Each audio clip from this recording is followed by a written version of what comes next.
Hello, good evening, and welcome to Monkeys with Fire. How is everybody tonight? Hope you're all well. Hope you've had a good week. So you're going to join me tonight for another exploration into a role-playing game system. But which game are we exploring tonight? We are, of course, taking a look at the one RPG to rule them all, the One Ring role-playing game. Role-playing in the world of The Lord of the Rings from Free League Publishing. Very excited to unbox this particular game, being a huge Tolkien fan, going back all the way to listening fondly with the BBC radio dramatisation. So yes, this is going to be a very enjoyable unboxing tonight. Let's say hello to some of those in the chat. Good evening, Mystical Unicorn Painting. Good evening, Lorna. Welcome, both of you. Thank you for joining us. All right, so let's just jump straight on in. But of course, with these particular shows where I am taking a look at role-playing game systems, a bit of a caveat. I am not by any means a role-playing game expert. I played games when I was in college many moons ago. So I am at this time rediscovering role-playing games, which have changed massively since I did play. I'm very much looking through these systems as somebody new to role-playing, and so of course, by all means, guys in the chat, if you want me to focus in on something and have a look and explain something from what I can see, we can discover the game together, alright? But so feel free, put your comments in, let me know. I will do my best to answer or address or focus in on what is of interest to you. Alright, let's jump to the table. So here we go. So we Free League very generously provided essentially the starter set, the core rules, and the Games Master screen. And what we'll do is we'll take a look in the starter set, we'll look at the Games Master screen, and then we will go into more detail into the core rules. So let's give ourselves a little bit of room. That is one hefty tome there. Move this out the way. Okay, so here we go.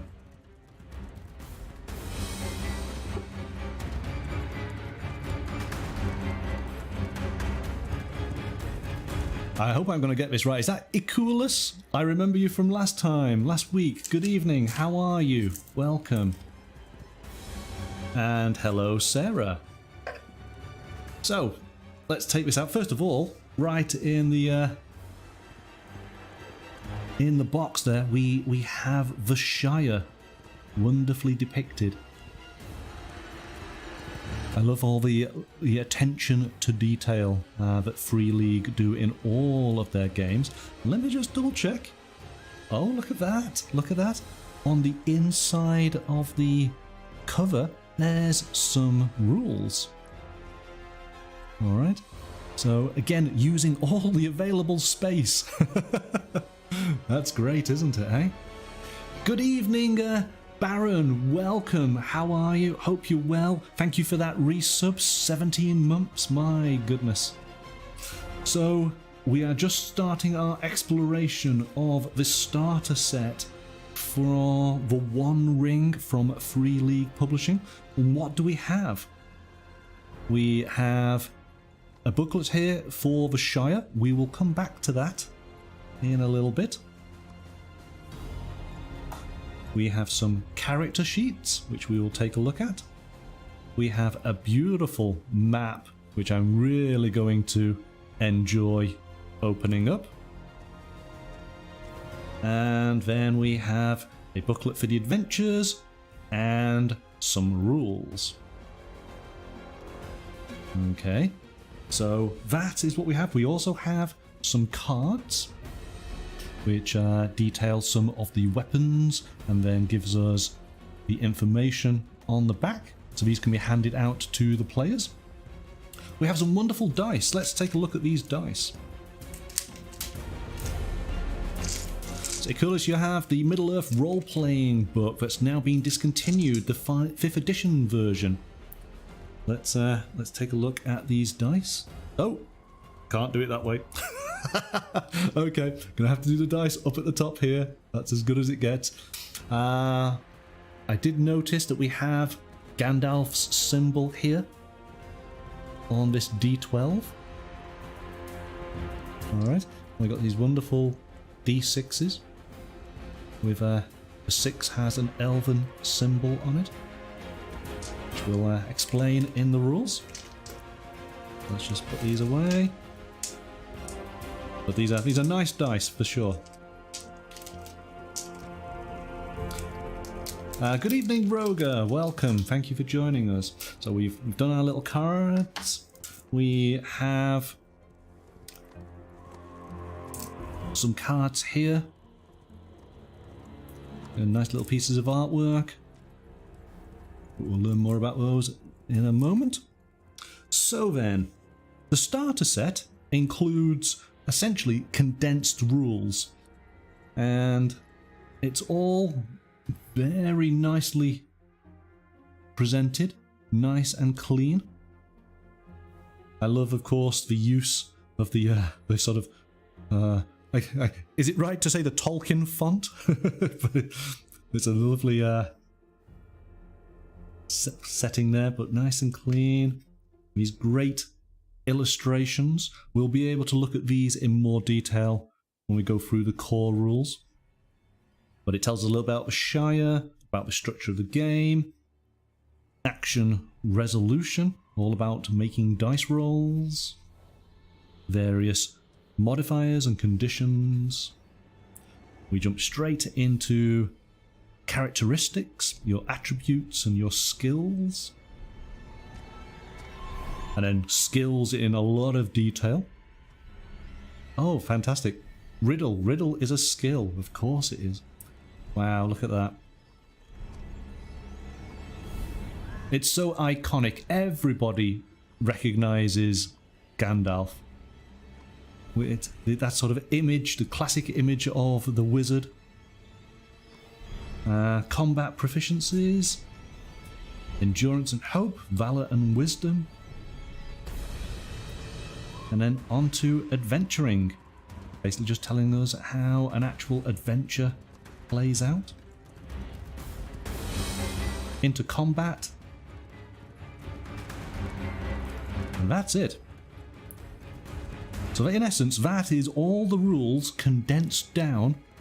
Everything stripped of any additional sort of information. It is a very concise rule set. 24 pages there. Alright, so that's enough for you to get a reasonable understanding of how the game plays as a player. We then have the Adventures book. And again, for now we have some full colour art. And I do like the style of art that they use in this. Now, I'm not going to go into too much detail on this because this is one of the actual adventures and we don't really want to go into any detail, but again, what we're looking at, 32 pages. I think it is a series of adventures that link together, so it's a little campaign. But plenty of information there. Alright, so that's a couple of adventures. Of course, for the adventure, we do have our pre-generated characters. And these are wonderfully depicted. Everything already pre-filled out for us, looking as if it was just a player putting their details in. Lobelia Bracegirdle. Of course, Lobelia becomes Lobelia Sackville Baggins. Because, of course, where this game is set, it's set, and I hope I can get this right, 20 years after Bilbo returns from discovering the One Ring in his adventures in the Book of the Hobbit. But 50 years before Frodo is born. So there's plenty of scope for adventures that are not sort of detailed within either The Hobbit or The Lord of the Rings. Again, lots and lots of hobbits. If you like hobbits, you're going to really enjoy this game. Bilbo Baggins. These are just really nice. I like I say, I really like the artwork. I think it's beautiful.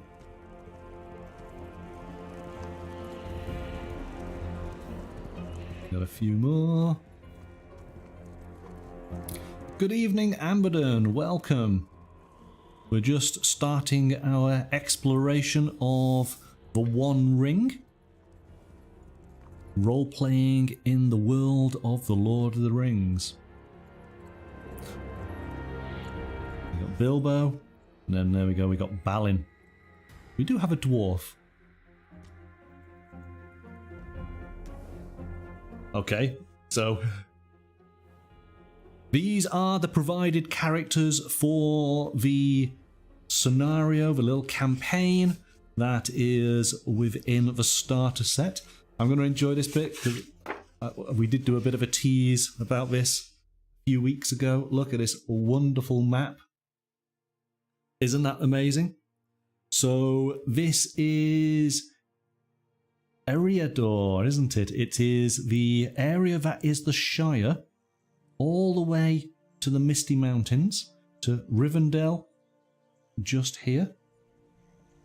We have, of course, working our way past, we have the Last Bridge, we have Weathertop, we have Bree, and then we get to the Brandywine Bridge, and then to Hobbiton. Alright, and all the way over on this side is the Grey Havens. And as we come down the Misty Mountains, of course we have the Redhorn Pass, with the West Gate leading into Moria, with Lorien just on the edge here. And down below it, there is Fangorn, and all the way down at the bottom, just here, which you can't quite see, let's move it up a bit. There we go. We have Isengard. So we have all this area with which to adventure within. But there is, on the reverse, a close detail map of the Shire. And of course the Shire is divided into its various farthings. The North Farthing, East Farthing, South Farthing, and West Farthing. We have Hobbiton, we have Bag End, the party tree, of course, will just be back there, but we do have some other little areas here. Tookland, where Peregrine Took will come from eventually. And, of course, we pointed out the Brandywine River just here, the pathway leading to Bree. So we can go into a little bit more detail. I want to know where Farmer Maggot's fields are. Trying to see. There's a farmer here. That's in Tookland. I don't think it's that close. I think it would have been further away. Does anybody know where Farmer Maggot is? But it's a beautiful, beautiful map. Really nice. And it's made of that sort of material that is kind of... it's got that sort of... let's put a silky sort of feel to it. Feels as if it's non-rippable.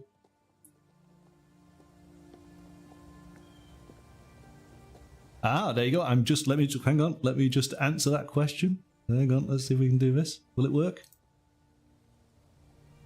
Amazon saying, how sturdy is that map? Is it tough, well-wearing paper, or thin and flimsy? It is tough and well-wearing. Yes, no, as I was just saying, it has that sort of reinforced material-like quality to it.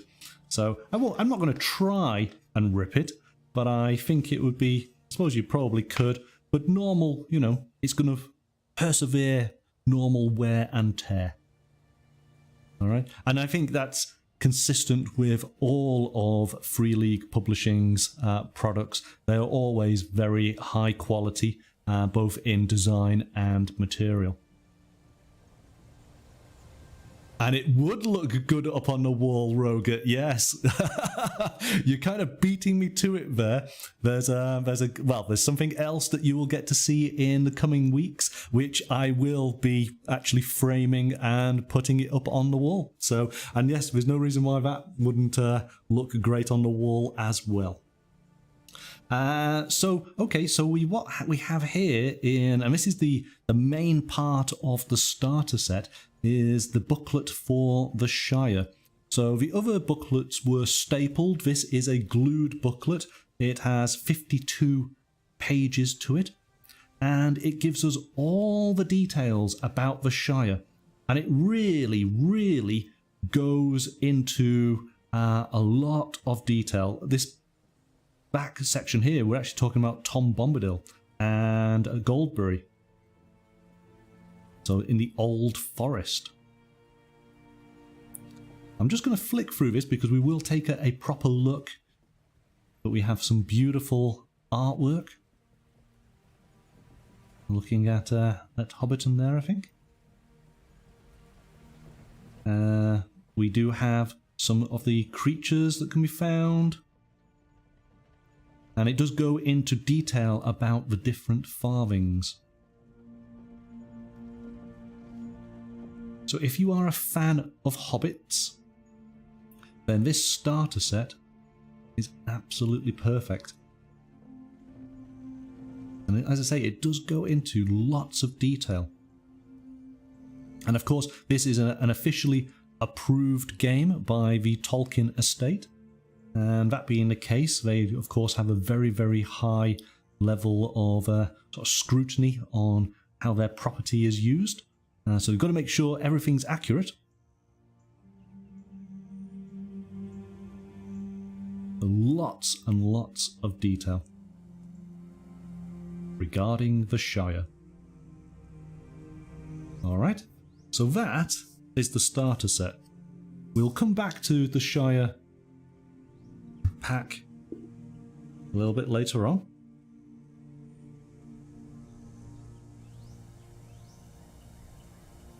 I'm trying to go through these smaller sort of items first, and then we can go through the core rules. So this is the GM's screen, which of course is a really handy guide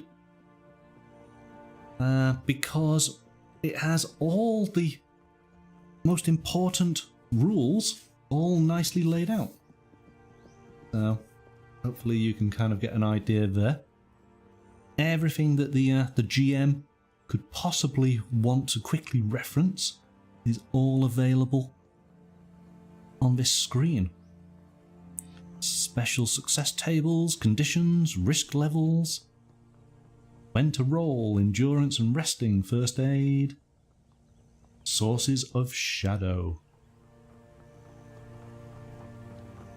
Alright, and then on the reverse, as we need to have a wonderful piece of art, we have what looks like potentially a wizard. Could be a wizard. But we have maybe a man, maybe definitely a hobbit, up against a lot of orcs.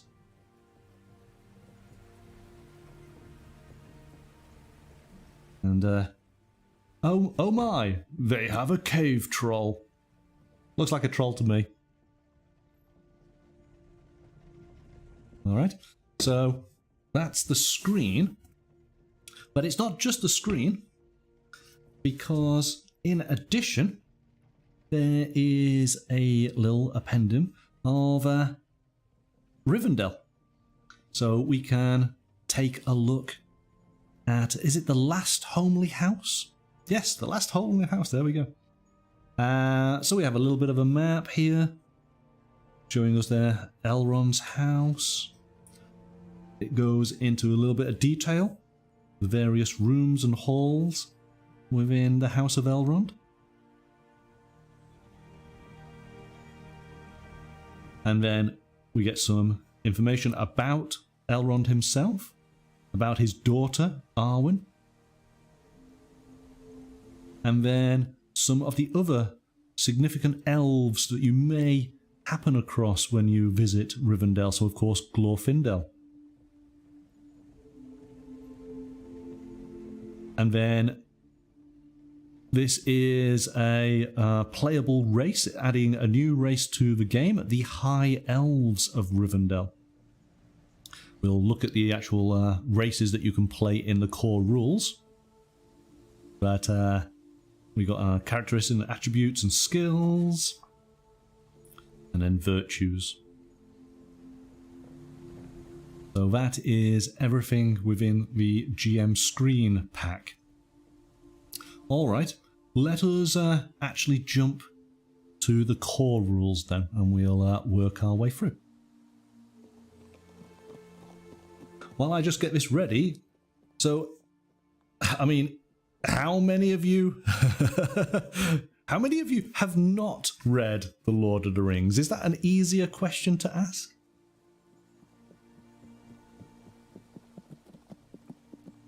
You've not read The Lord of the Rings, Lornor? Is that because you've just not got round to it? Not had time to do so?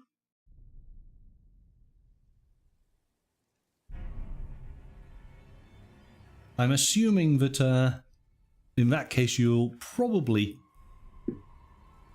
will have seen it as a movie. So one day you plan to, not yet, you tried when you were younger but you didn't get into it, right? And Amadon, so you said you read it in a day when you were 9, my goodness.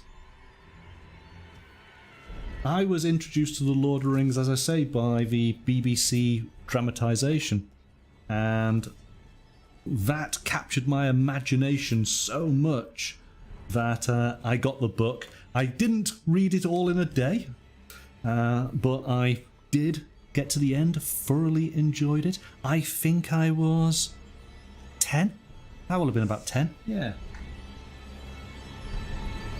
And Roger, you're saying your first was the cartoon, so is it the Ralph Bakshi?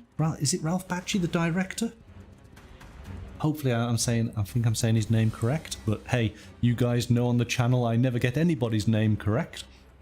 But yes, I remember the cartoon, which only managed to get up to Helm's Deep, wasn't it?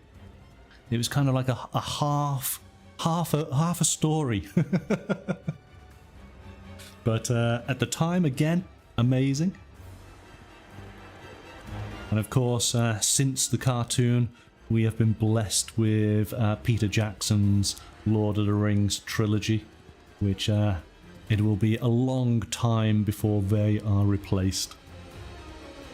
They are still amazing. Okay.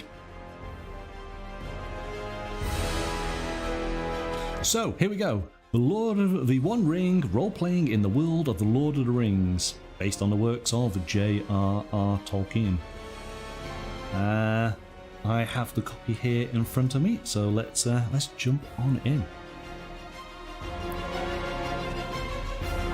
And hopefully that's right. So of course we open up to the map which we've just seen within the starter set. That forms the back pages of the book. Yep, it does.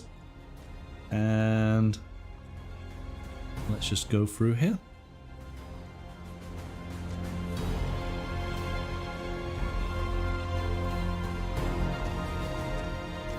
So here we go, we have our contents. What do we have? We effectively have 9 chapters and an appendix. And we are looking at about 240 pages for the entire book. The paper, for those who are interested, is very, very good quality, as you would expect. The print is really nice. And we do also have these wonderful double page spreads. I do like this art style, it's very nice.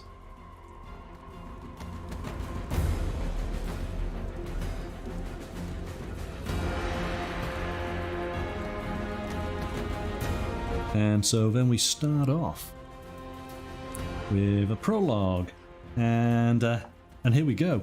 It's interesting, this game does start right in the Third Age. There's no build-up here. There's no, let's take a look in the First or Second Age. It is the year 2965 of the Third Age, and the shadow is returning.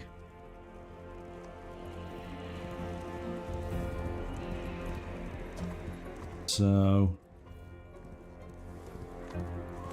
now this is actually the second edition of the One Ring. So there's a little bit of text here. The year 2011 saw the release of the One Ring role-playing game.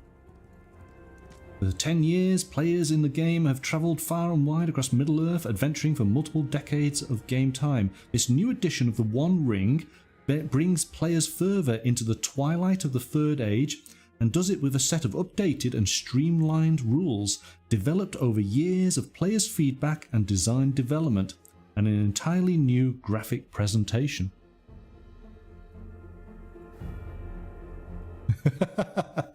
Nice one, Lorna. Nice one. I don't know. Is there a role-playing game of that? I don't know if there is. Okay. And so it gives us the shadow of the past. The last 20 years or so have seen the resurgence of hope in the lands of the free peoples, and then its slow but steady decline as the world darkens once again. And so it starts at 2941, the wizard Gandalf, Thorin Oakenshield, and 12 dwarves visit Bilbo, all the way down to, yes, there we go, 2942. Bilbo returns to his peaceful life in the Shire. He carries the One Ring with him, not suspecting its true nature. News of the great events that have come to pass spread across the land as he travels home. And it gives us a little bit more detail here. So 2956, Aragorn, son of Arathorn, captain of the Rangers of the North and heir of Isildur, meets Gandalf the Grey, and their friendship begins. So you get a bit of an idea, and this is of course before Frodo is born.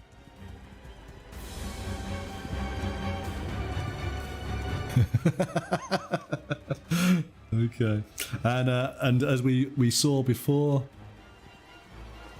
Gandalf wears the tallest possible hat within a Hobbit home.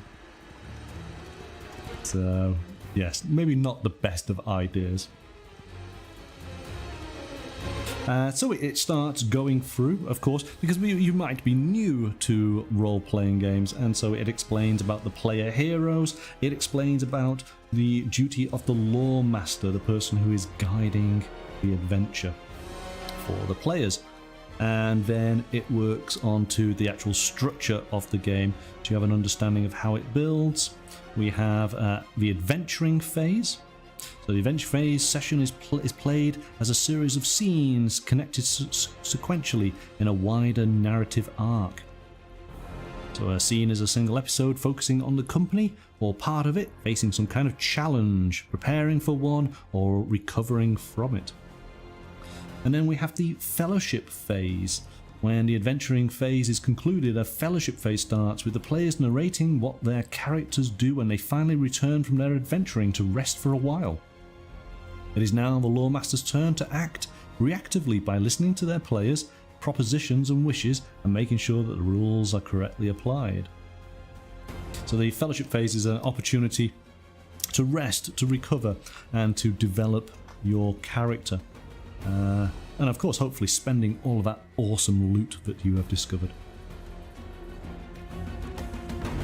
Again, beautiful illustrations here. Of course, the free trolls, they will be stood there in stone at the time when your players would be adventuring. So it's going through, and straight away it jumps in to making rolls, explaining the different types of rolls that you will have to do during the course of the game, and the types of successes that you need to get, your target numbers.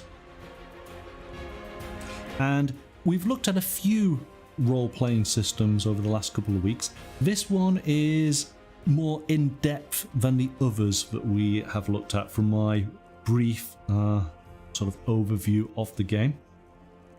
So it's certainly one where you're going to do a little bit more in-depth reading.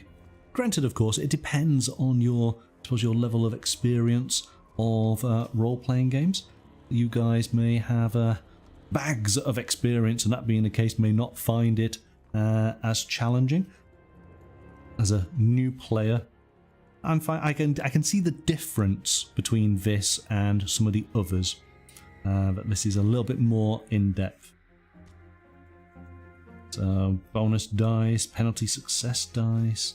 We then move on to conditions. You can actually see that, of course, these core rules are essentially the same as the rules in the starter guide, except, of course, these go into considerably more detail. It's spread out a little bit more room to breathe. We've got some wonderful illustrations in there as well. So conditions. So dice rolls can be modified by 3 special conditions that can affect the player heroes. All conditions are recorded. So we got miserable, weary, and wounded. I can imagine quite a few hobbits getting weary and miserable when they're not able to eat lunch or dinner or second lunch. And then we have a glossary of game terms. My goodness, so yes, you can see all of them here, and it's going through the character sheet, explaining all the different elements that we will fill out. Again, what we will do in a few weeks' time, we will go through and actually explore creating a character for the One Ring game. So when we look at characters in detail, maybe consider what character you might be. Well, don't hobbits have like second breakfasts and then, you know, pre-lunch, lunch, post-lunch? I don't think hobbits are so rigid when it comes to eating. I think that they are quite happy to push in as many meals as they possibly can. 11s.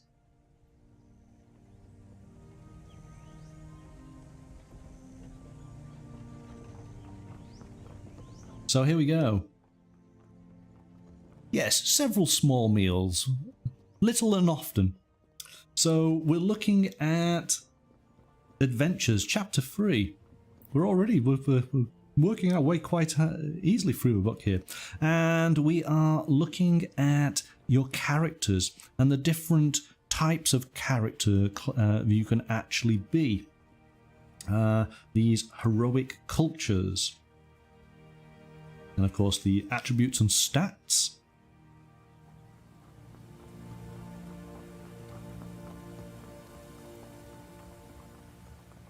And then we go into a little bit of detail about their skills and combat proficiencies, their languages and names.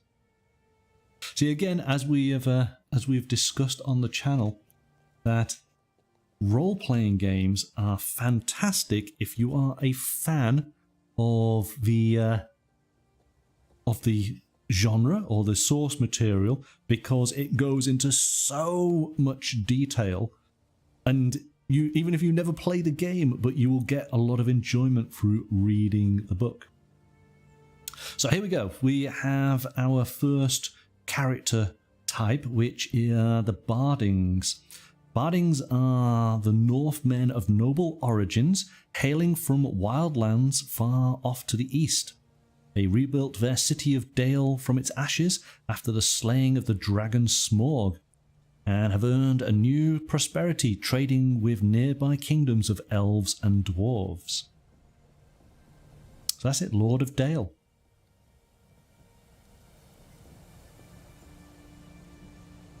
But are you, are you 7 meals in a day? My goodness. I'd give it a good go. Okay. So, of course, the Bardings, and I'm going to reference the films here a little bit. You will have seen them, of course, in the Hobbit films, won't you?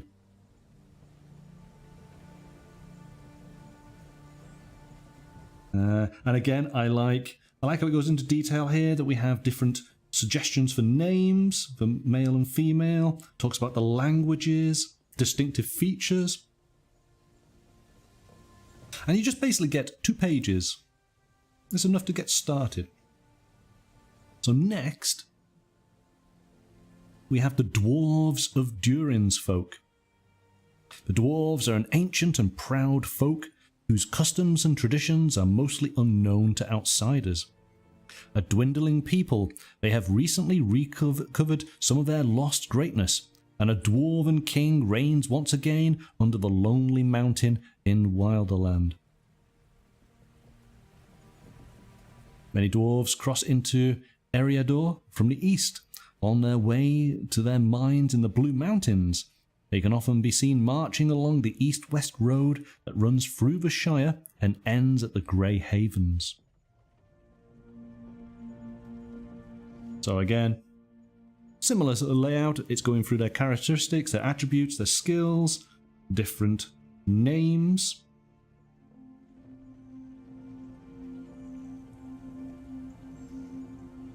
We then go on to the next race, which of course is the Elves of Lindon. The fair folk of Eriador have dwelt in the Westlands since before the drowning of Beleriand. They are all members of the Firstborn, displaying a wisdom beyond the reach of men. They rarely leave their sanctuaries in the Grey Havens, for these are their fading years.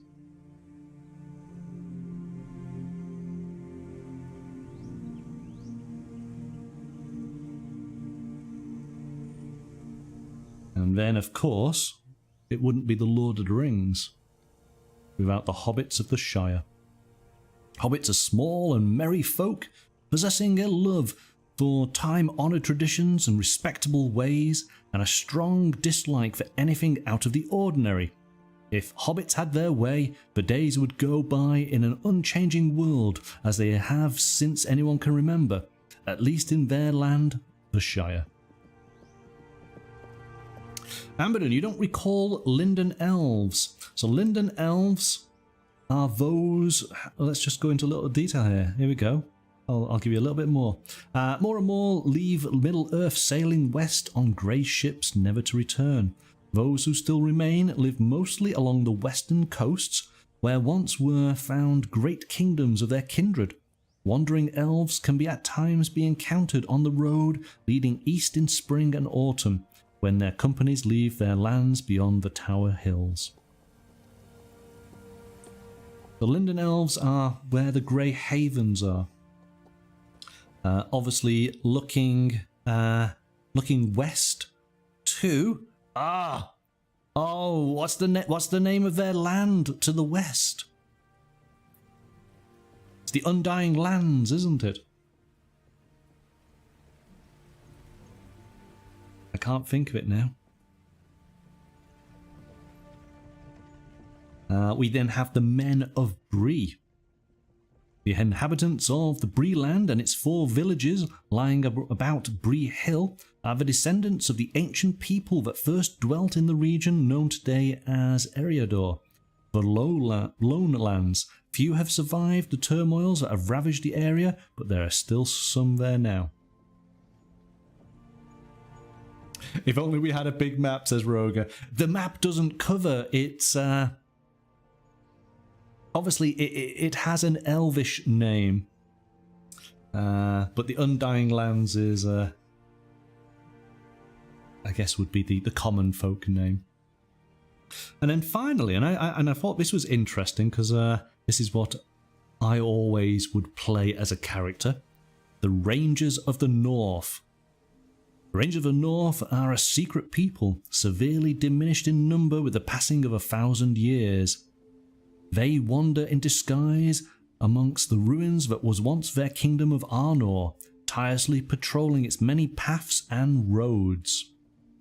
While the years have lengthened, the task of the Rangers has always been the same, to keep the folk of Eriador free from care and fear. Their labour secretly keeping to themselves and rarely giving their names to the travellers they save, or to the folk whose farms they guard at night when evil things come out from dark places. There we go! There we go! Valinor! Thank you, Mystical. Yes. Valinor is the Undying Land, isn't it? And because I watched The Rings of Power, but I've already kind of forgotten everything that I watched. What's the name of where Isildur and what's his dad's name? What is the name of the island where Isildur comes from? That's another important point, isn't it? Okay, so Roger, you always play as Rangers. Yes, I've ever since encountering Strider, I always thought that a Ranger would be the best character to play. So you guys in the chat, Roger would play as a Ranger. What of the other races there or groups? What would you play as? Would anyone of you play as elves or dwarves, hobbits, or one of the other types of free men? Let me know.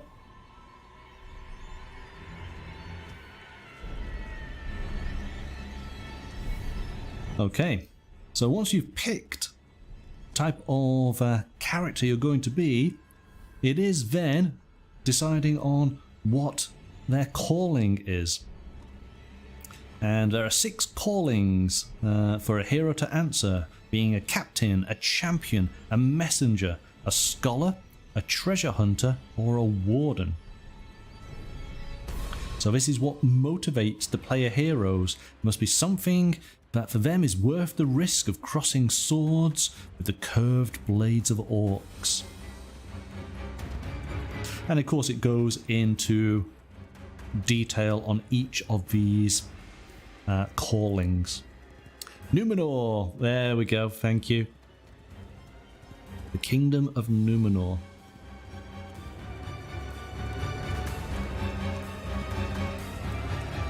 So we have our different callings. We then have previous experience. So you're able to obviously add some skill points to reflect the experience that you have. Because of course you are coming into the game possibly having done other adventures. I'm testing your recall memory today, Mystical. Oh, that's good. Amadern, I've played as all the races including half-orcs, but rangers are normally a class, not a race. Yes, yes, no, I totally agree. And I'm probably saying it slightly wrong because this is effectively heroic cultures. So your character can be from one of these. So yes, we have races, we have men, elves, dwarves, and hobbits, but we do have 3 groupings, cultures of men: the Bardings, the Bree, men of Bree, and of course the Rangers of the North. So that's how they are grouped. We then have some starting gear. Daggers and swords, spears, axes, great axes. I'm sure we must have Yes, we do. On the next page, we have some bows. We have mail shirts and helms. And it goes through detailing. And in the actual various, I'm just going to get the name right again, the cultures, each of the cultures does specify the types of weapons that they may use and what their preferences are.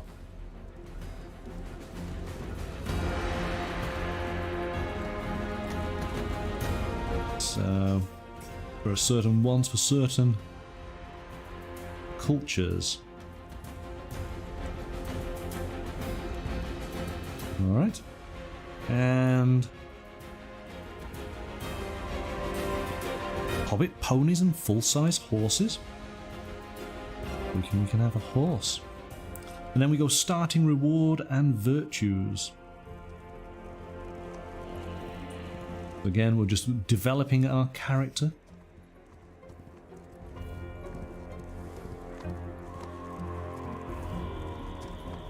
And then we do have a little bit of a section here looking at the company. The adventurers know that burdens are easier to bear when shared with others. That's one of the reasons why they gather in a company, a group united by a common cause, be it to fight the enemy, lead a hunt for a prized prey, or scour the lands seeking lost or stolen treasure. And so, a company may be brought together by chance or design. If it's not chance, then the meeting of the player heroes might have been directly arranged by one of the wise and the great of Middle-earth, their patron. And so there are some starting patrons here. We have Balin, we have Bilbo, Círdan the Shipwright, Gandalf the Grey, Gil-Rayan, and Tom Bombadil and Lady Goldberry. Okay, so yes, they basically give us the reason for us to go out on our quest. The safe haven of the company is a location that works as the starting base of operations.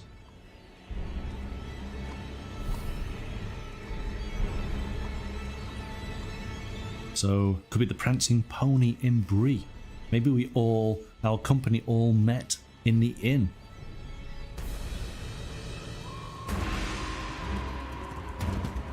And then we go to Fellowship Focus. A company's Fellowship rating represents the loyalty that the adventurers feel towards each other. But some of them might share an additional level of companionship with another member of the company. Okay, so that's cool. So we can actually tie in different players together, have a little bit of backstory. And then this is interesting. Further adventures. There are several ways that a hero's adventure might come to an end. Good start. Adventurers can die fighting against the servants of the Dark Lord, or their will can finally break under the burden of the shadow. Or if they're lucky, they can retire from adventuring willingly to return to their old land in peace and spend their remaining years amongst loved ones. But the struggle against the shadow knows no respite, and before heroes abandon it, they should choose someone to take their place, lest they see their legacy be lost. So you can actually, raising an heir. And of course this mirrors the connection between Bilbo and Frodo. Bilbo went on his adventure, he came back home, and effectively Frodo continued that adventure then, didn't he? So I thought that's an interesting way. You can be adventuring for many, many years, having this connecting family tree of sons and daughters, relations who carry on this epic quest. This is quite cool.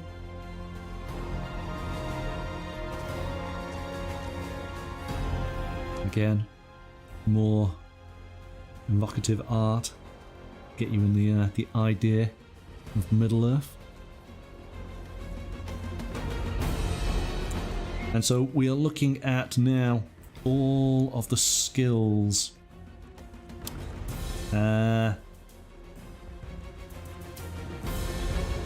So basically these break down into, what do we have? We have skill categories and skill groups. Strength, heart and wits are the categories. And groups go into personality, movement, perception, survival, custom and vocation. And then of course we have all the skills within. So the 18 skills can be considered, be categorized together, also by affinity into 6 skill groups of 3 skills.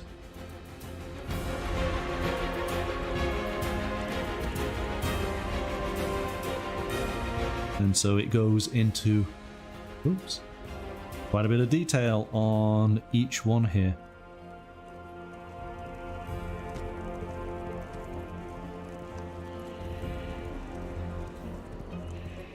Hunting, lore, exploring and healing. Riddle. The riddle skill represents the ability to draw conclusions from seemingly unconnected scraps of information by deduction, reasoning, and intuition. Adventurers also rely on riddle whenever they are forced to talk about a subject but prefer to conceal part of what they know. Riddle me this. Combat proficiencies. So going into a little bit of detail on the various weapons, axes and bows, spears and swords. And then distinctive features. Distinctive features describe aspects of an adventurer's build or temper. Personality traits or physical peculiarities that provide them with an additional descriptive level. Oh, okay, interesting. 24 distinctive features. Bold and cunning and eager. Faithful and fair. Fair-spoken, fierce, generous, honourable, inquisitive, keen-eyed. Lordly, merry, patient, proud, rustic, secretive, stern, subtle, swift, tall, true-hearted, wary, and willful.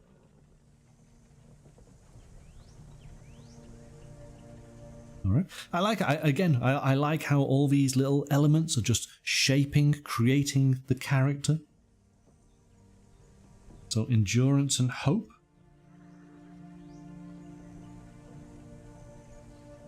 And again, this is looking at should your character become miserable,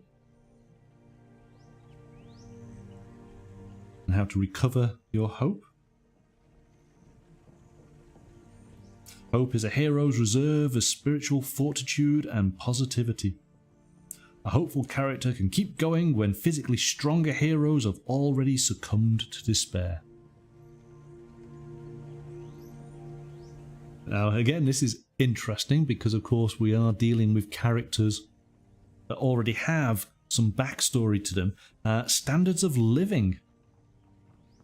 Whether you are poor or frugal, common, prosperous, rich or very rich. Sarah, what are you going to be frugal?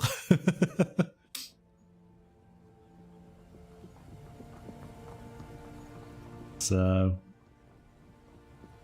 yes, it says here, very rich. No culture in Middle-earth enjoys this level of prosperity. To reach it, player heroes must spend years adventuring, looking for hordes of gold and defeating the creatures jealously guarding them.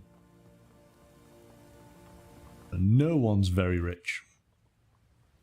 But then we have some war gear.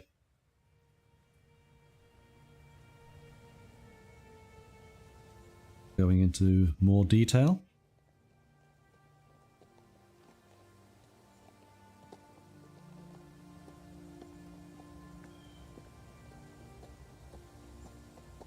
And again, some beautiful art.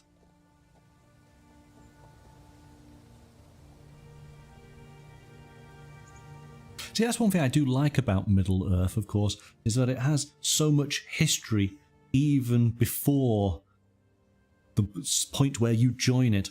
So you can be wandering around ruins of lost kingdoms and cities. So what do we have here? Wisdom and valor.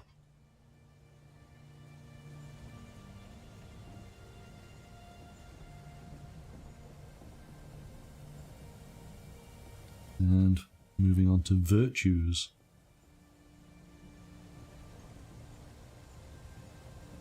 So the following pages describe a number of cultural virtues, special abilities that allow for a greater individualism of the hero. See how we've going through this, so many elements here to really fine-tune your character. The Dragon Slayer or the Dwarf Friend. These are the virtues of the Bardings. These virtues are unique to the different cultures. Virtues of dwarves. Stone Hard. Durin's Way. And then virtues of elves. And of hobbits.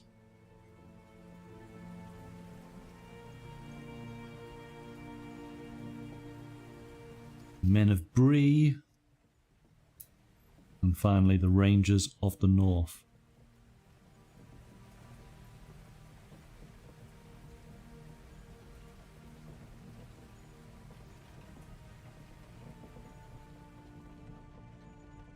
So I think that is everything to do with your character. So there is a lot of intricate elements to build your character up, giving it so much depth,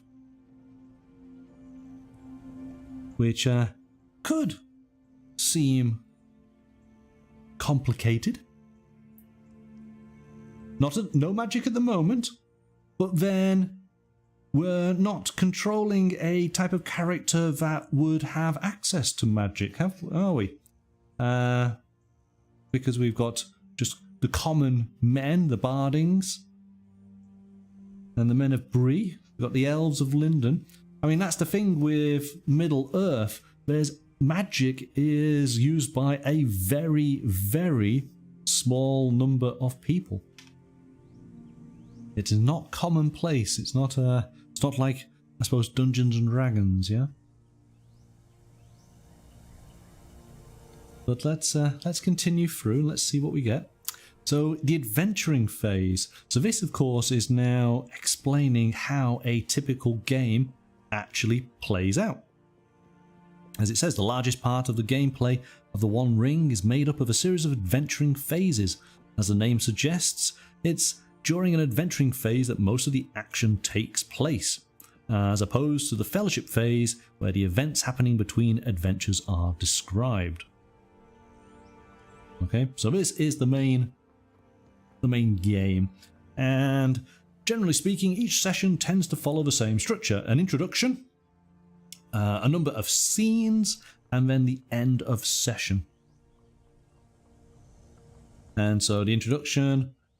Each session starts with the Lore Master presenting the current situation to the players. This usually sets a date or a time of year, as in when, a location where, and defines an introductory situation, what, that should include information that allows for the involvement of the company, why. But that's good, it breaks it all down. Then we have a number of scenes, which is the actual adventure with your players. And then, once we get to the end of those sequence of scenes, we then have the end session. When the time allocated for the game session is up, the Lore Master and the players face two possible situations, depending on whether the company has reached the end of the narrative arc that sees the involvement of the player heroes, or if it's more time is needed to get to the end of it. Oh, okay. Now it goes into... Oh, in fact, let's just do that there so you can see what I'm looking at. Kind of helps. So we do have then combat. Because of course combat is a large part of any role-playing game. Opening volleys, close quarter ground, surprise attacks.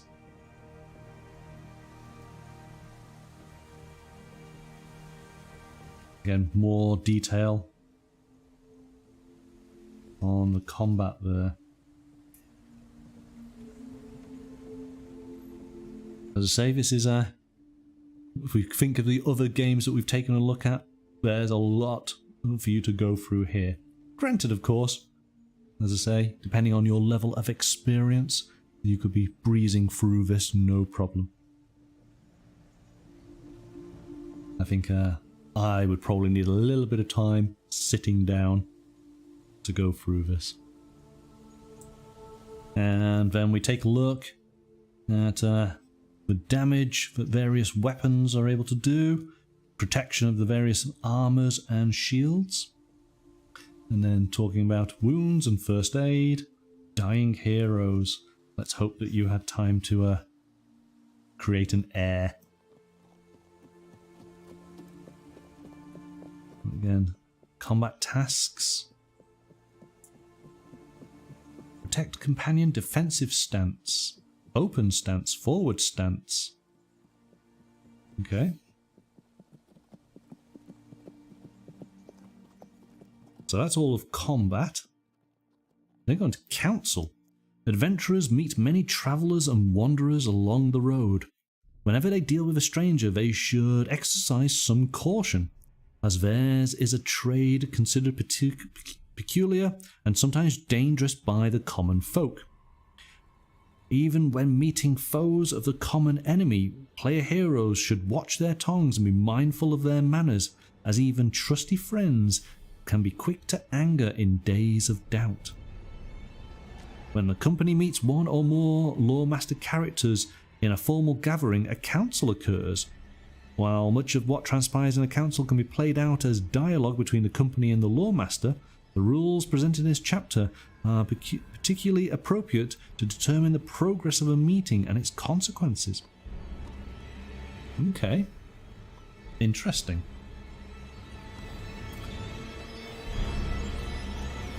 Like a Game of Thrones, lots of dragons and meetings. So, it goes into a lot of detail.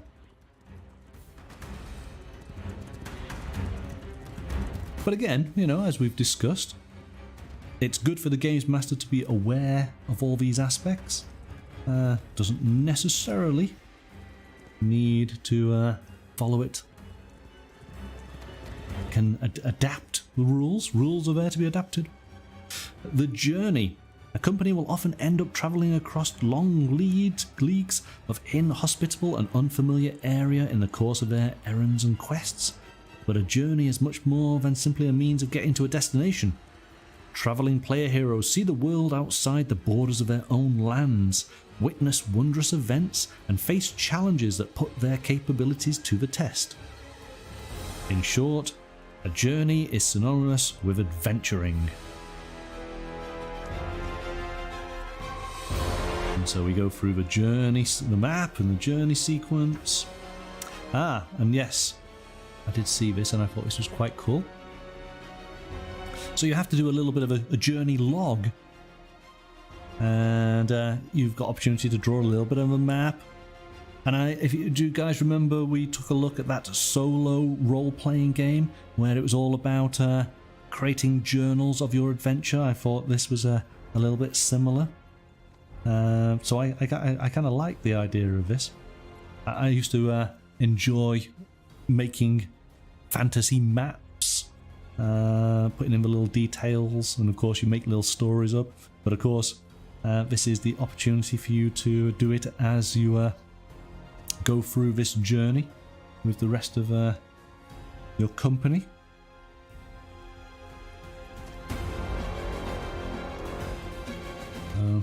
like that. Oh, here we go.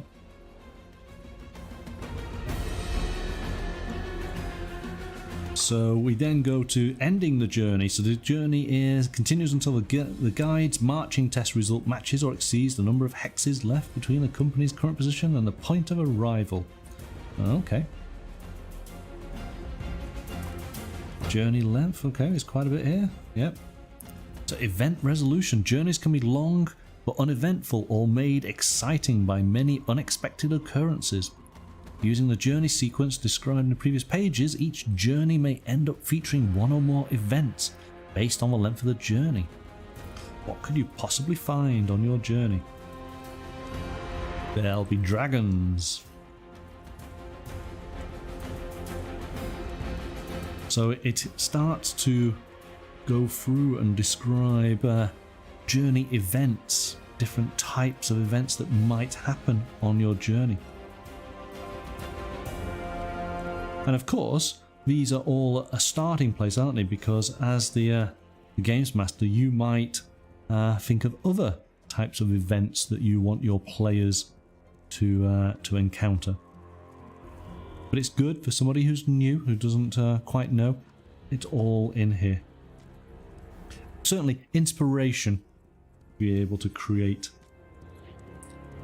a suitable event. Oh, too far.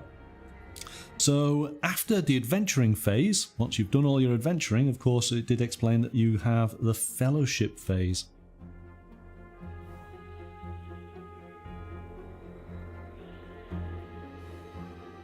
And the fellowship phase is a gameplay instance driven by the player's choices. While during the adventuring phase, players react to the lore master's storytelling prompts, during a fellowship phase, they get to elaborate upon their player heroes' stories and ambitions, and to mark their adventurer's progression. The lore master is invited to sit back and follow what the players have to say about their characters. Players are encouraged to narrate in detail what they do during a fellowship phase, not necessarily limiting themselves to those activities with a direct gaming effect. For example, the adventurers might inquire about leads, problems, and opportunities that have arisen during the preceding adventuring phase. When they do so, the players must always keep in mind the length of a fellowship phase and its geographical limits. Moreover, they must not introduce new background information, such as exploring a location their player has never visited before, making the acquaintance of personalities they haven't encountered yet, and so on. Okay, so that's interesting. So this is where you're able to receive experience points and obviously improve your character's abilities. And then here we go.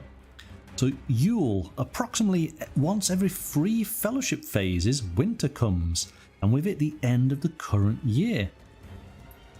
Normally the company spends the entire cold season as a single prolonged fellowship phase. But then we have the passage of years. When Yule comes, it means all the player heroes have aged 1 year. So you really could have a progression of your character aging sort of out of adventuring, and then of course that's where you bring in your heirs. So I find that's interesting. Most of the characters, well, as you know, elves are kind of functionally immortal. Dwarves are incredibly long-lived. The Rangers of the North, because they are of the line of the Men of Numenor, are long-lived. Aragorn, at the time of the Lord of the Rings, was in his 90s. Normal men, common men, well, they live typical lifespans. But even hobbits live reasonable long lives, don't they?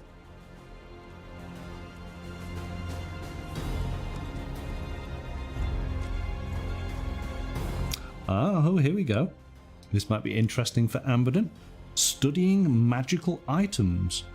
When heroes come into possession of a strange ring, an ancient jewel, or a rune-scored staff, they might not know much about their properties, especially if they are not immediately observable. but choose this undertaking to learn all there is to be discovered about the qualities of its marvellous artifacts and wondrous items in the company's possession. Or you can write a song. Oh yes. The Lord of the Rings is all about songs.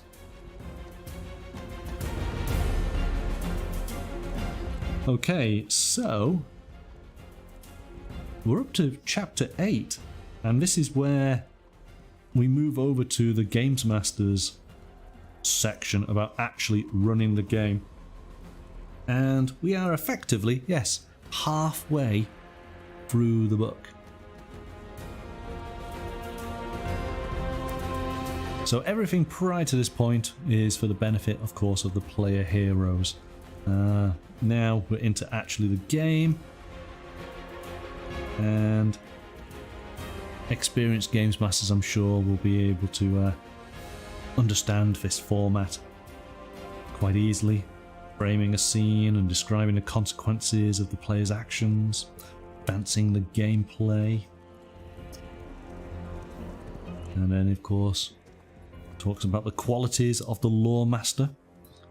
The Lore Master is a director, as a referee, as a narrator.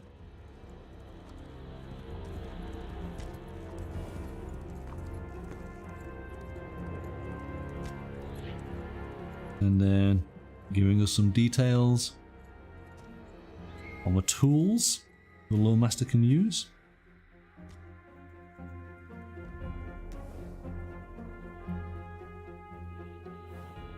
I do thought that was interesting. I'm just going to skip back a little bit here. A little bit of a section there. Canon and the Lore Master. Fans of the literary works of J.R.R. Tolkien have long debated the existence of a consistent canon, as described in The Hobbit, The Lord of the Rings, and later publications, that firmly defines the world and history of Middle-earth. This has often been cited as one of the major hurdles to role-playing games set in Middle-earth, claiming as it does that the player hero's adventures will interfere with the actions of the sagas, known protagonists, and break the canon's consistency. And then of course it goes into a few ways of getting around this hurdle. An unreliable narrator, filling in the blanks, and it's all about the characters. So that's an interesting little element there.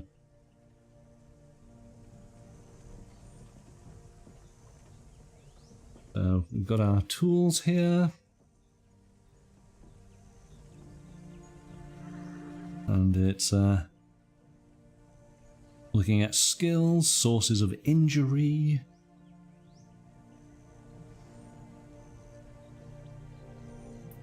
And then we move on to Lore Master characters, the NPCs.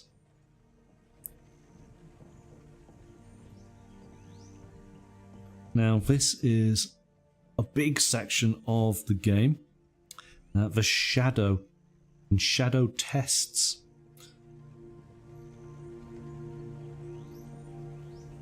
So challenging an almost all-powerful enemy and facing its terrible minions is bound to instill a sense of fear and doubt in the player heroes, a sentiment that in time comes to weigh heavily on their hearts and minds.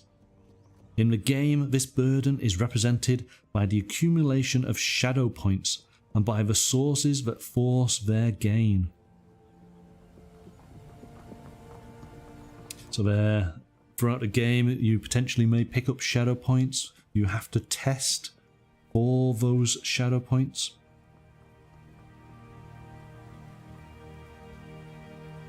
So adventurers gain shadow in many ways when their determination is shaken by witnessing distressing events or facing terrible foes. Then the source of shadow points is dread. If they are committing despicable actions, they are tainting their conscience with misdeeds, and if they take possession of precious or powerful objects, they may have been tempted by greed. Finally, if they fall victim of dark magic, they have to resist the effects of sorcery. Okay, so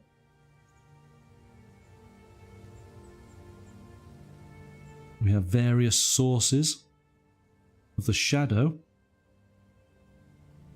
So when players' heroes whose shadow score reaches their maximum hope rating become ill-favoured on all rolls. Once they reach this point, they can get rid of shadow only in one way, by paying out a bout of madness, a violent reaction, marking a significant step in their downward course towards degeneration.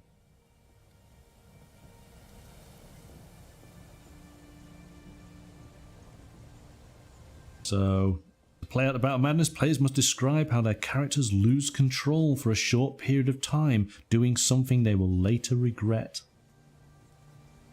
So this is interesting. Is this the game's depiction of the fall of Boromir? If we think that maybe Boromir was seeing so many sources of shadow that ultimately he lost his mind, didn't he, in a brief moment?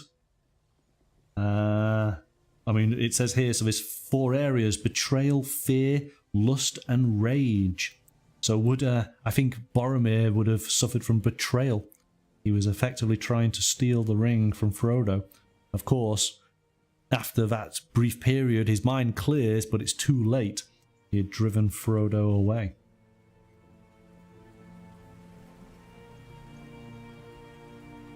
So this is good. Oh, here we go. Here we go. I'm liking this. And so, Amaran, playing the dark side can be fun. Yes. So, succumbing to the shadow, heroes who develop the full complement of 4 flaws risk succumbing totally to the shadow. A player who succumbs to the shadow is going to disappear from the game soon, probably as a consequence of one of the following events: lost to madness, or returning to Valinor. So for men, hobbits and dwarves, they succumb to madness. More often than not, this results sooner or later in their death, as they threaten others to the extent that they end up being killed or starved to death in some solitary place forsaken by folk and beasts. Whereas the elves, when the burden of the shadow overpowers elves, they seek to leave Middle-earth as soon as possible, to sail to the uttermost west and be healed of the sadness and misery of this world.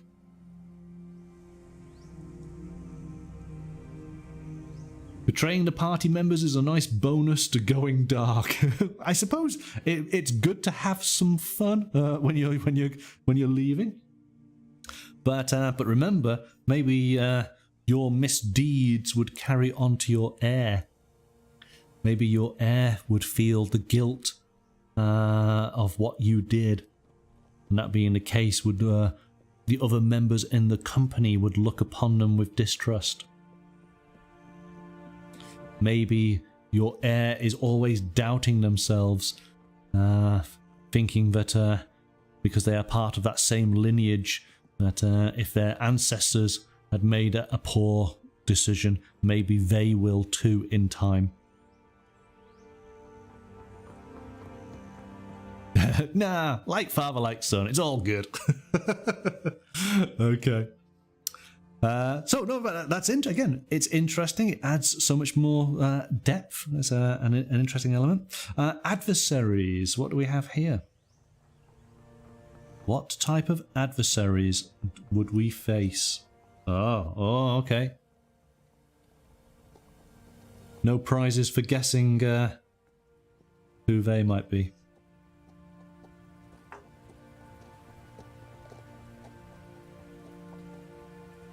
Okay, so we do then come to the adversaries we might face in Middle-earth. And we have evil men. We do have an evil woman. She is definitely a woman there. But evil men. Hostile southerners. Ruffians.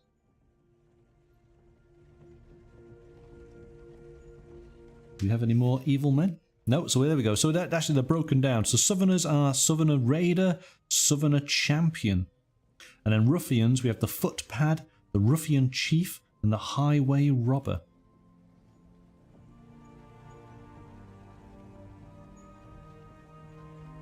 So here we go. The people of Bree call Southerner every foreigner coming up the Greenway. Anybody south of Bree is a Southerner. Hello, the nerd YYC. Welcome. How are you? Been a while. Hope you're good. We are taking a look at The One Ring, role-playing in the world of The Lord of the Rings. From Free League Publishing. We're just taking a look at the evil adversaries our player heroes might encounter. Evil men and women. We do have orcs.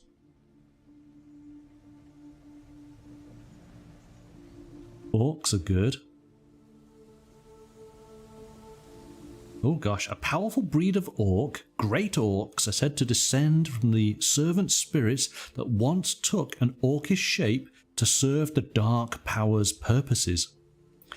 King Glorfimble, the great goblin Azog, and his son Bolg were great orcs. We have an orc chief, an orc bodyguard, we have orcs of the north.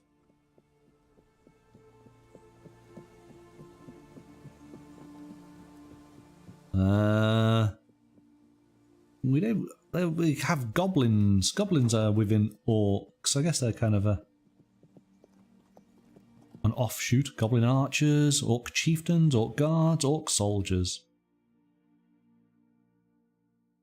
And then, of course, we have trolls. Cave trolls. To which there are a number of categories. Great cave troll slinker, stone trolls, of course the ones that Bilbo encountered, robbers and chiefs. Here we go. This is the stuff I like. The undead. We have barrow wights and fell wraiths and marsh dwellers. Marsh dwellers are shambling humanoid creatures with a clammy pale flesh like that of a corpse left to rot in the water.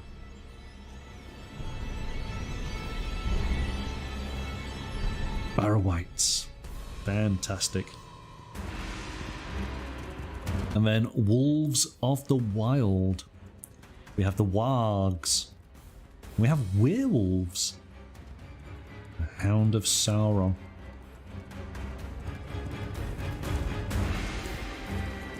So we've got a reasonable number of adversaries there. Because then we jump onto the shiny stuff. Treasures. And variety of different types of treasure that can be found. There's a lot of detail on treasure. In fact, yes. And then treasure sort of goes into various blessings, marvelous artifacts and wondrous items. So this is where we get lots of interesting over here. Lots of interesting weapons, special enchanted items. And it goes into lots of detail. And of course we find mithril armor.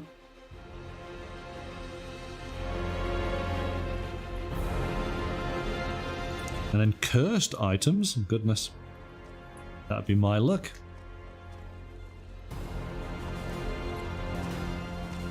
And then we have the Eye of Mordor.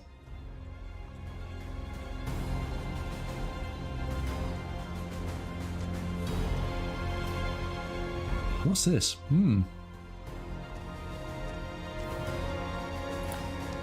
So So in general terms, the eye awareness rating of a company is based on the composition of the group, which heroic cultures they represent in, and the intensity of their adventuring activities. So I think this is an element of measuring the level of attention that the enemy reserves for the company. So it's how aware the Dark Lord is of your adventuring. Are you doing things to make the Dark Lord aware of you? That's quite cool.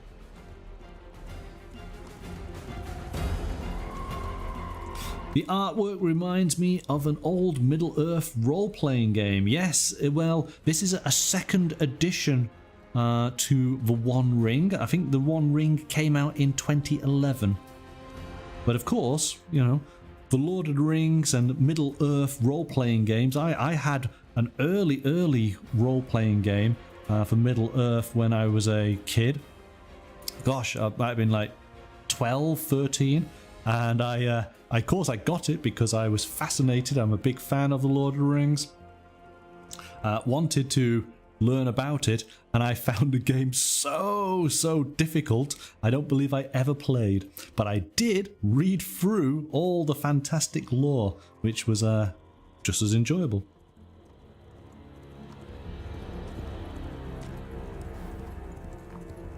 So again, more elements here on the eye. Oh, too far. And then we get to the actual world. So again, this is one of the areas where you can have a lot of fun, because this is just all really awesome background materials. You're talking older back from the late 80s and early 90s. It probably is the game that I'm referring to, which will have been around that time. I think, was the company called Ice? For some reason, it had a blue cover. I always remember that. It had a blue cover to it. Eriador.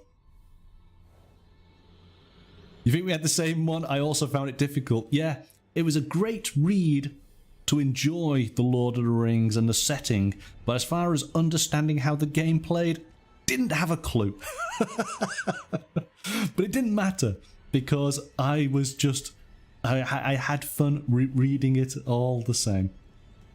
Okay, so we are looking at Eriador. We're focused in on the Shire here. And of course, as we know, the starter pack goes into more detail on hobbits, but we get a good element here. Brandywine River.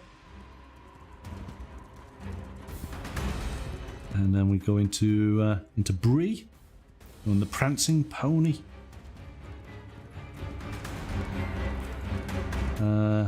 Barleyman Butter... Was it Barleyman Butterbur? Something like that. But he wouldn't be alive at this point. Oh, there we go. Hang on. Need to move over. Maybe he was then. Barnabas Butterbur. Maybe that's the dad. And then an evening at the prancing pony. Rarely is there a quiet night at the pony.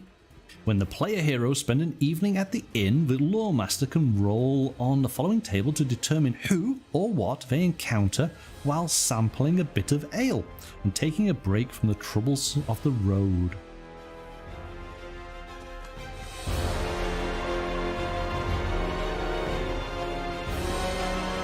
An impending brawl. John Fenry is having a pint in the common room, and several other patrons are cross with him. They are engaged in a loud argument, and it seems like things are about to come to blows. Oh yes.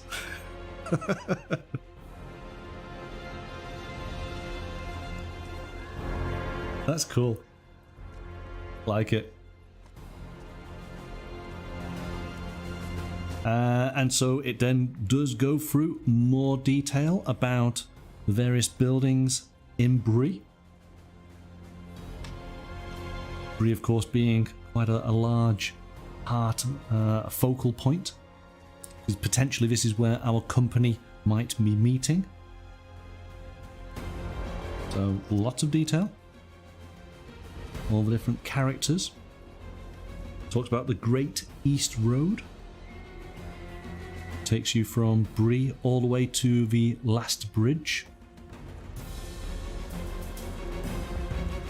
Past Weathertop.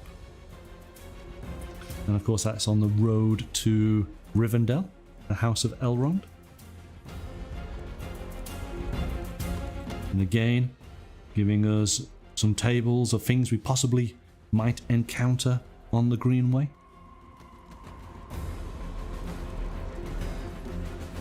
The South Downs, oh, the Old Forest and the Barrow Downs. Yeah, Barrowites.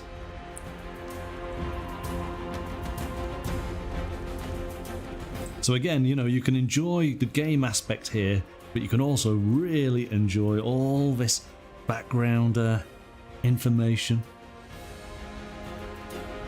And then we go on to Weathertop. Amon Sol.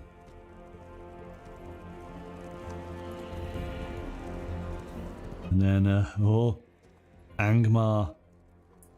The Witch King of Angmar. And then Enton Moors. You see, this is all just cool stuff. This is really good. Ah, here we go. Amadon was asking about Lindon. The wide seaward land to the west of the Blue Mountains is the elven realm of Lindon.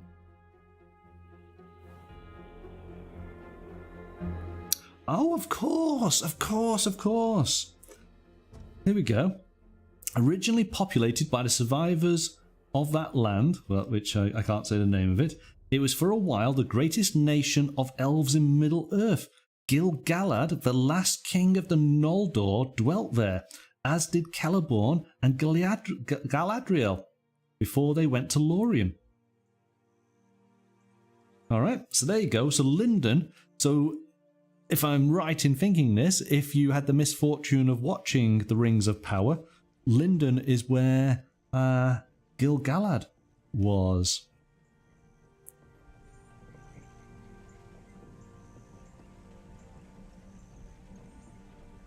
Of course, the Blue Mountains is for the dwarves.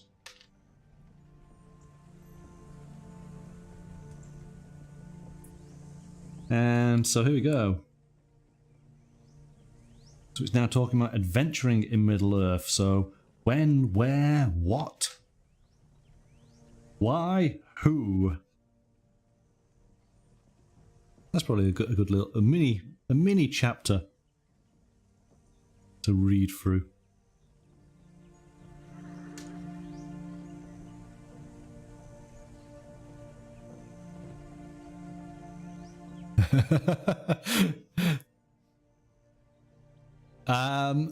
Well, Mystical, you know, I guess I'm kind of letting my opinion filter through a little bit there.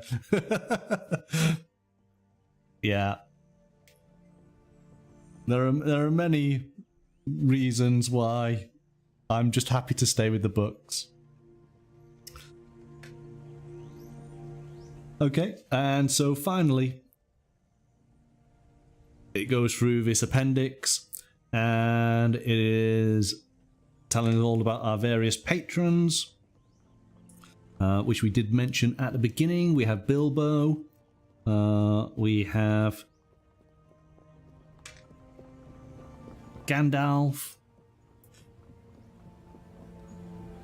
and then we do have Tom and Goldbury.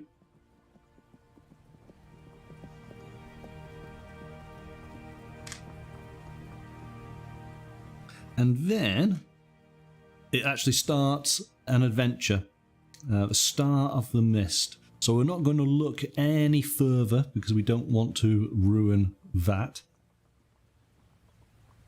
But that is the core rules. So there's quite a lot to take in there. As I say, all wonderfully presented. very easy to read through. Tables are all nice and clear.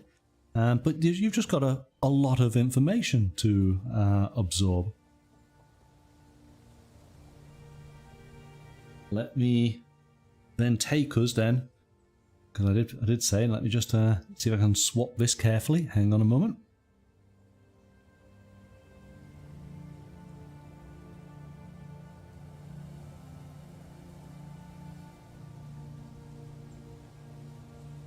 There we go. So this is the companion book within the starter set.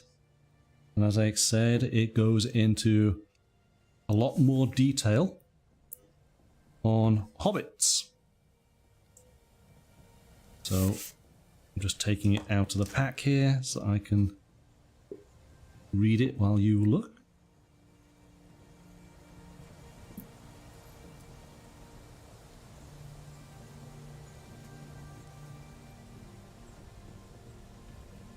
Just jump to the front here.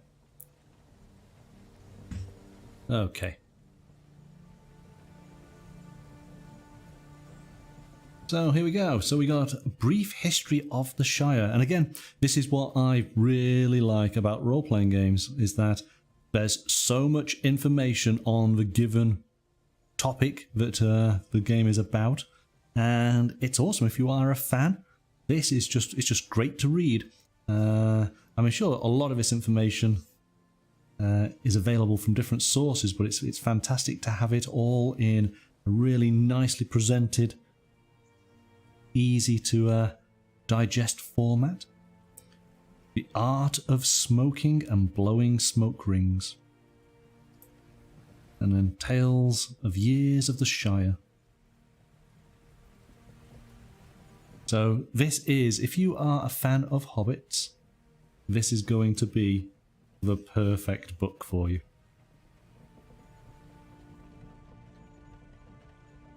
And then talk a little bit of info there on Gandalf the Grey, of course, who has always favoured the Hobbit people. And then we start doing the geography of the Shire, as I say, the various farthings.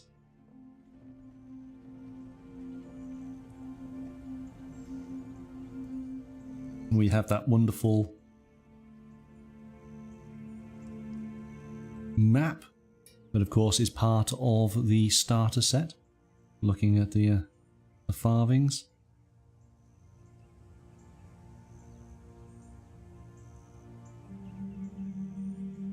And then it goes into more detail.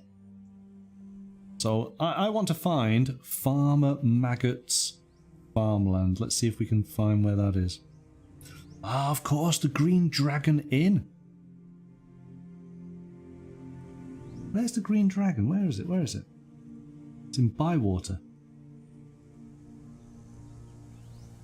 Let's try and find it. Just having a look. Yes, of course, it is part of Hobbiton, isn't it? But it's down. If you take the road from Hobbiton going south along the water, you'll soon come to the village of Bywater and its wide grey pool.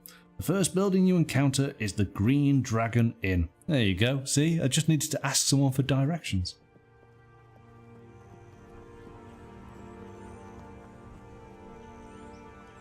And again, we have a nice table here. Basically get some little story cues.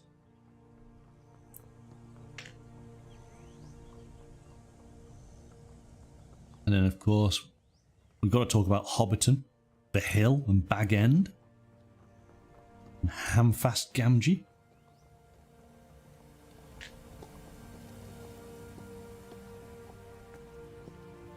And then we have a Gandalf gossip table.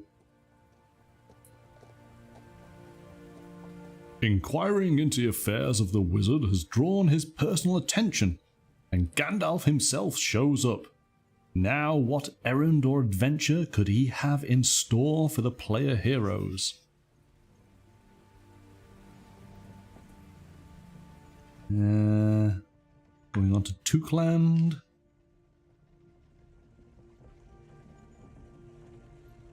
there's just lots of information and tables for you to be able to generate interesting hooks for your adventurers to go on. And then we look at the South Farthing.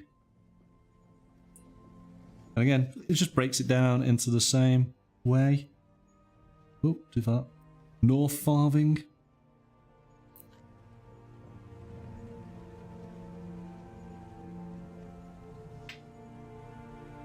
So I'm thinking, is it the East Farthing then? So we got the Brandywine.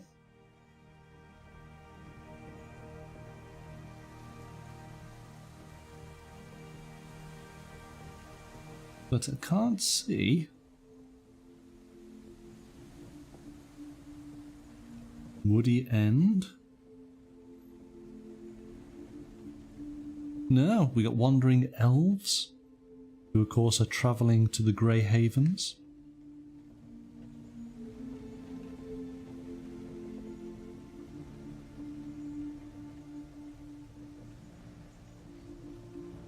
Again, beautiful art.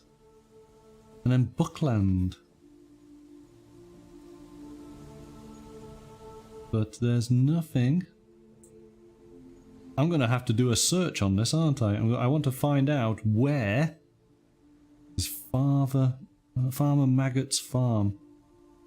We got the Old Forest.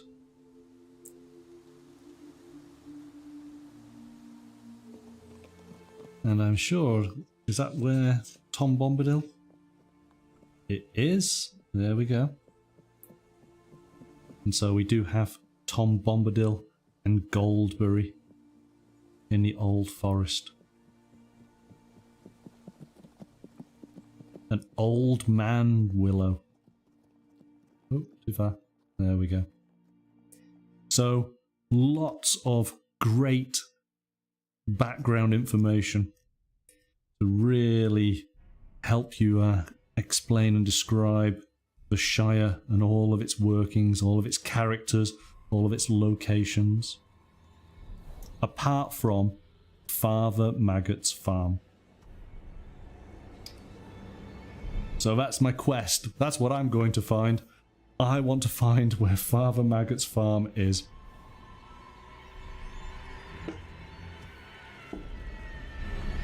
Okay.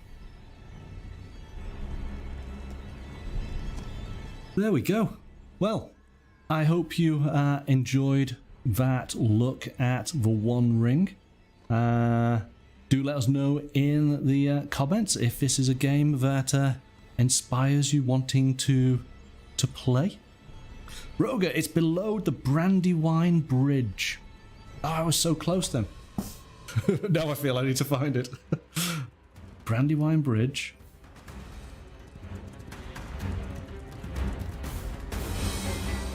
Brandywine. That's the East Farthing. No, it should be on...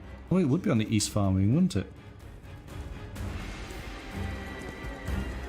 Yes, there we go. Oh, I've got it. I've got it. It's just here. There's the Brandywine Bridge. It'll just be here then.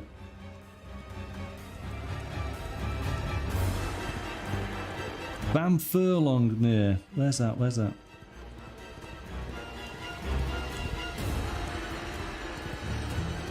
Yeah, I think it's around here, isn't it? There we go. We knew we could find it. So, do let us know in the comments if you're inspired to want to play in the world of The Lord of the Rings. Let us know what type of character you might play as. As I say, in a few weeks' time, we will go and create our characters. So be sure to be following the channel's Discord so that you'll be able to download the file to be able to fill it out as we create the characters live on the channel. So what we're going to be doing, so next week, I do have another unboxing which will be on Tuesday, and it is an unboxing of gargantuan size.